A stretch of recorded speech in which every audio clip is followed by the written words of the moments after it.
Selamat pagi Ibu dan Bapak. Kembali lagi bersama kami dalam Satu Hati. Sapaan Tuhan tiap pagi. Pada hari ini, Jumat tanggal 10 Juli tahun 2020, firman Tuhan diambil dari bacaan Matius pasal yang ke-26 ayat 36 sampai ayat 46. Dan kami persilakan Ibu dan Bapak untuk membaca seluruh perikop secara mandiri. Pada pagi ini kita akan memusatkan perhatian pada ayat 39 saja, yang akan dibacakan oleh adik kita terkasih Aruna Pinar, anggota dari Ibadah Anak GKJ Condong Catur.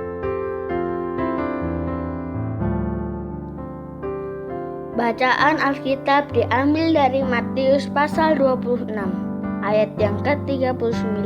Demikian bunyinya.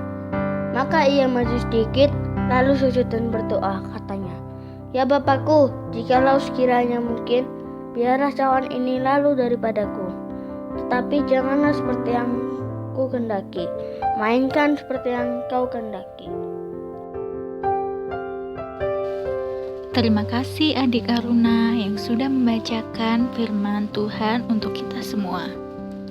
Adapun tema renungan pada pagi hari ini adalah jikalau sekiranya mungkin. Tentu tidak ada satupun di antara kita yang belum pernah berdoa.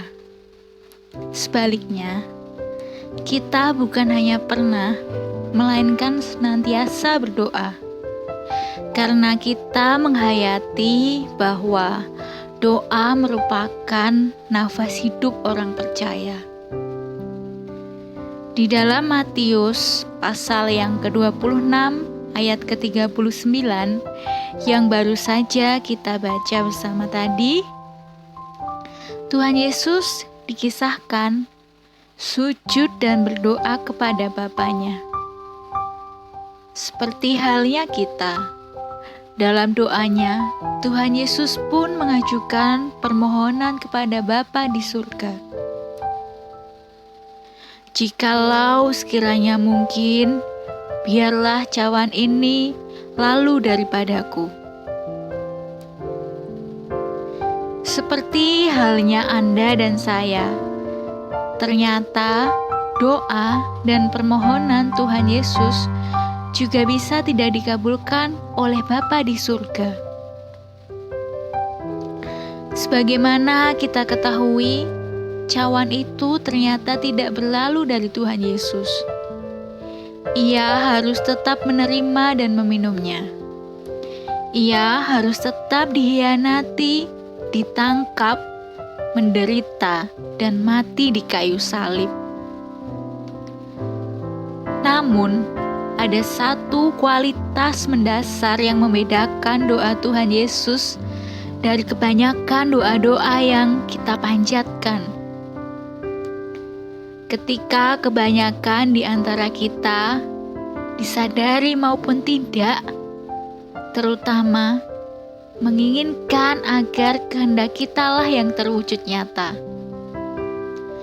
Tuhan Yesus menegaskan dalam doanya bahwa bukanlah terutama kehendaknya yang harus terjadi, melainkan kehendak Bapanya.